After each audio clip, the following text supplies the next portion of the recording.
नमस्कार दोस्तों, मेरे YouTube चैनल अलोन लर्निंग में आपका स्वागत है। आज हम लोग जीएस के कुछ महत्वपूर्ण प्रश्न देखेंगे जो घटना चक्र से लिया गया है, और पिछली वीडियो हमने बाबर के बारे में पूरा जिक्र किया था, पूरा डिटेल पढ़ा था। आज बाबर से संबंधित हम लोग प्रश्न करेंगे। तो आइए हम लोग पहला प्रश्न देखते हैं। बाबर को भारत पर आक्रमण करने के लिए आमंत्रित करने वालों में से एक आलम खान, जो आलम खान था, ये पूछा गया कौन था।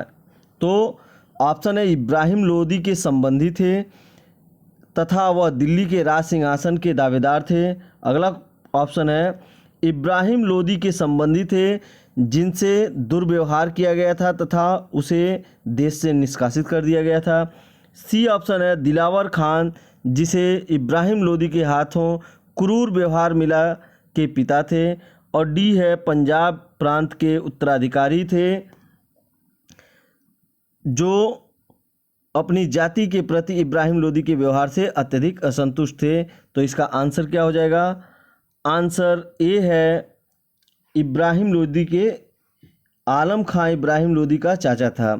उसने दिल्ली के राज सिंहासन पर अपना अधिकार जताते हुए बाबर को भारत पर आक्रमण करने के लिए आमंत्रित किया था।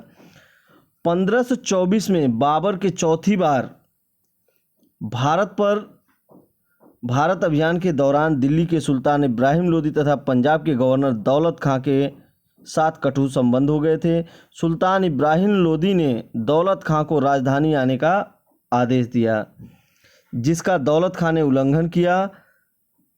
दौलत खां ने अपने पुत्र दिलावर खां को बाबर के पास इस संदेश के साथ भेजा कि वह सुल्तान इब्राहिम लोदी को दिल्ली के सिंहासन से अपदस्थ कर उसके स्थान पर उसके चाचा आलम खां को पदस्थ करने में सहायता करे। बाबर के लिए यह स्वर्णिम अवसर था क्योंकि उसे मेवाड़ के राजा राणा सांगा का भी निमंत्रण प्राप्त हो चुका था। अतः बाबर को यह विश्वास हो गया था कि भारत विजय का अवसर आ गया है। अगला क्वेश्चन देखते हैं।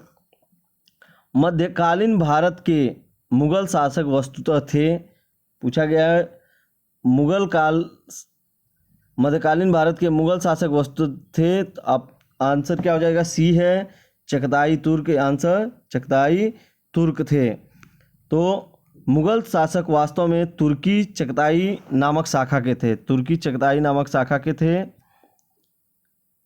इस शाखा का प्रसिद्ध नाम मंगोल नेता चंगेज खां के द्वितीय पुत्र के नाम पर पड़ा था, जिसके अधिकार में मध्य एशिया तथा तुर्कों का देश तुर्किस्तान थे।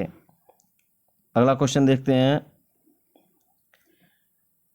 इनमें से किसने बाबर को सरे पुल के युद्ध में पराजित किया?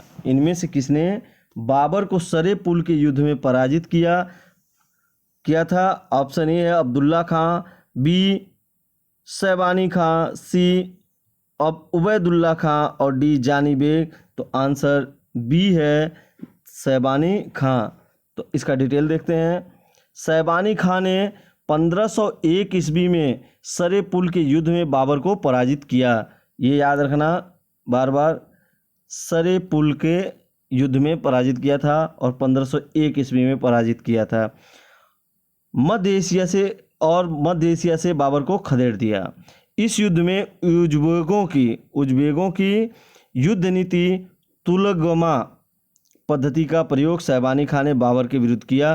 तुलगमा पद्धति का प्रयोग शैबानी ने किया था। अगला क्वेश्चन है। पानीपत का प्रथम युद्ध किसके मध्य हुआ? देखिए कई बार ये क्वेश्चन पूछा गया यूपीपीसीएस में, छत्तीसगढ़ में यूपीपीसीएस फिर दोबारा पूछा गया। तो पानीपत का प्रथम युद्ध किसके मध्य हुआ था? ऑप्शन ए बाबर एवं राणा सांगा, बी ऑप्शन हेमू और मुगल, सी हुमायूं और शेर खान और डी बाबर और इब्राहिम लोदी।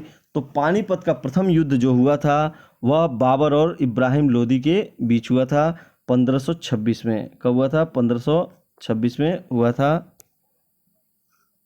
तो पानीपत का प्रथम युद्ध पूरा डिटेल देख लेते हैं। इस क्वेश्चन का डिटेल देखते हैं। पानीपत का प्रथम युद्ध 21 अप्रैल 1526 को बाबर और इब्राहिम लोदी के बीच हुआ। बाबर के पास विशिष्ट सुविधाएं थीं। उसके तोपखाने ने इस युद्ध में आश्चर्यजनक कार्य किया। इब्राहिम लोदी की सेना संख्या में अधिक होते हुए भी पराजित हुई और इब्राहिम लोदी रण क्षेत्र में मारा गया।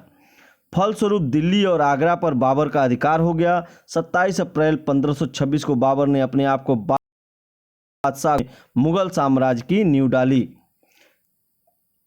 अगला क्वेश्चन देखते हैं, पानीपत के युद्ध में बाबर की जीत का मुख्य कारण क्या था? यह क्वेश्चन पूछा गया आपसे। उसकी घुड़सवार सेना, उसकी सैन्य कुशलता, तुलगमा प्रथा, डी अफगानों की फूट। तो यहाँ पर उसकी सैन्य कुशलता आंसर हो जाएगा। उसकी सैन्य कुशलता जो है उसकी जीत का कारण बनी। इसका डिटेल देखते हैं। पानीपत की पहली लड़ाई 21 अप्रैल 1526 बाबर और इब्राहिम लोदी के बीच हुई, जिसमें बाबर अपनी सैन्य कुशलता के बल पर बाबर ने विजय प्राप्त की। बाबर की सैन्य संख्या लोदी की सेना से कम थी, फिर भी उसकी कुशल सैन्य नीति के चलते विजयश्री ने उसका वर्ण किया। इब्राहिम लोदी स्वयं एक अनुभव शून्य व्यक्ति था। बाबर लिखता है कि वह अनुभवहीन व्यक्ति था जो अपनी गतिविधियों में बड़ी असावधानी रखता था।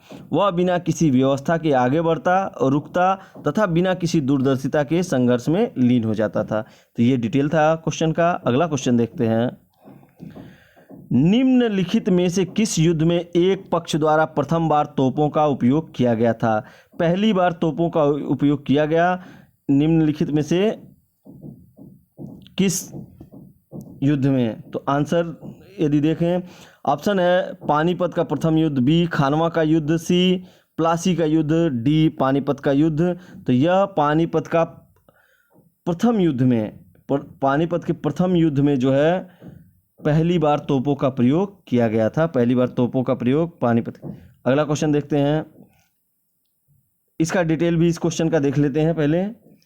तो भारत में सर्वप्रथम पानीपत की पहली लड़ाई में तोपों का प्रयोग किया गया था। यह लड़ाई बाबर और इब्राहिम लोदी के बीच 21 अप्रैल 1526 को संपन्न हुई थी।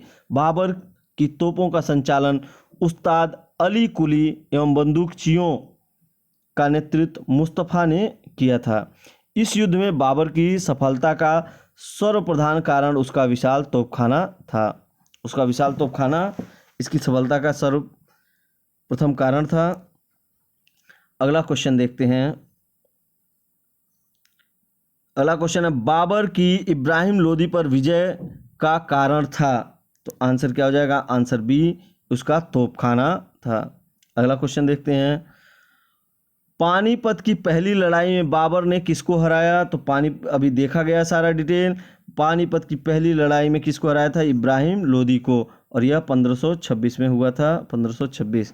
अगला क्वेश्चन देखते हैं, किस वर्ष बाबर ने सुल्तान इब्राहिम लोदी को पानीपत की लड़ाई में पराजित किया? देखिए बार बार ये क्वेश्चन रिपीटेड हो रहे हैं, तो आंसर क्या हो जाए? 1526 है। अगला क्वेश्चन देखते हैं, निम्न में से सुमेलित कौन सा युग्म सुमेलित नहीं है? निम्नलिखित में से कौन सा युग्म सुमेलित नहीं है? तो यह है ऑप्शन ए, पानीपत का प्रथम युद्ध 1526, ये सही है। खानवा का युद्ध 1527, ये भी सही है। घाघरा का युद्ध 1529, ये सही नहीं है, सही है, ये भी सही है। और चंदेरी का युद्ध सही नहीं है, 1530। तो आंसर क्या हो जाएगा? आंसर आपका डी है। आंसर डी है, ये सही नहीं है। Answer D. इसका डिटेल देख लेते हैं। पानीपत का प्रथम युद्ध 1526 में बाबर और इब्राहिम लोदी के बीच। खानवा का युद्ध 1527 में बाबर और राणा सांगा के बीच।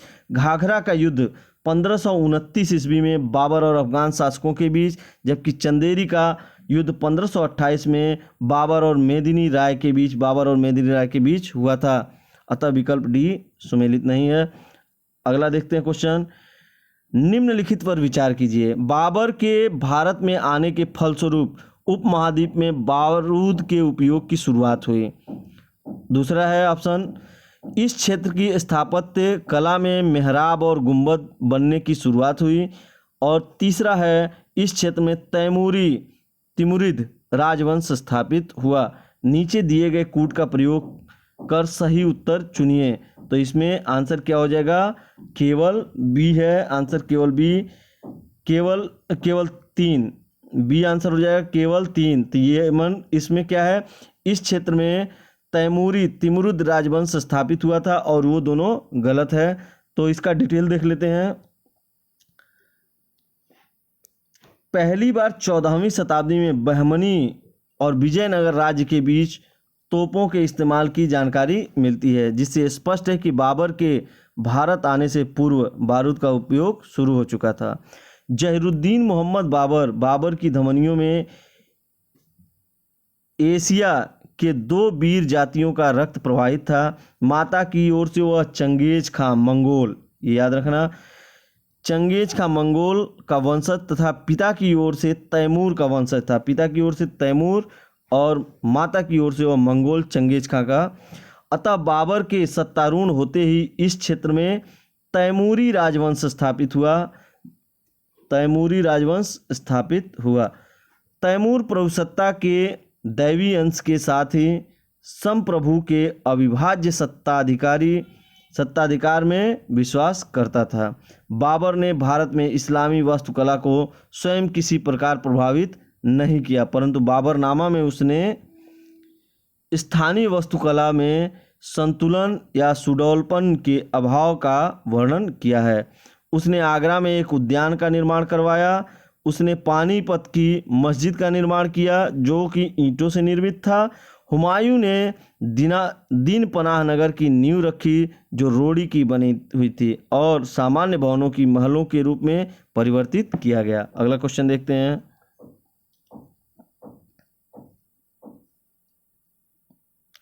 निम्नलिखित युद्धों में से किस एक में बाबर ने जिहाद की घोषणा की? किस एक में बाबर ने जिहाद की घोषणा की थी? तो आंसर क्या है? आंसर बी है, खानवा का युद्ध। खानवा के युद्ध में पहली बार इसने जिहाद की घोषणा की थी। तो आइए इसका डिटेल देखते हैं। बाबर ने खानवा के युद्ध में जिहाद की घोषणा की थी। खानवा का युद्ध 17 मार्च 1527 को बाबर और राणा सांगा के बीच हुआ था।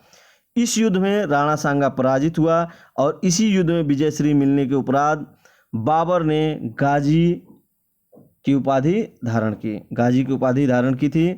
अगला क्वेश्चन देखते हैं। राणा सांगा ने निम्नलिखित युद्धों में से किसमें बाबर के विरुद्ध लड़ाई की थी? राणा सांगा ने पूछा गया है, तो आंसर क्या है? बी, आंसर बी, खानवा के युद्ध में। खानवा का युद्ध बाबर और राणा सांगा के बीच 1527 में हुआ था, 1527 में। अगला क्वेश्चन देखते हैं, इसका डिटेल ऊपर देख लीजिएगा।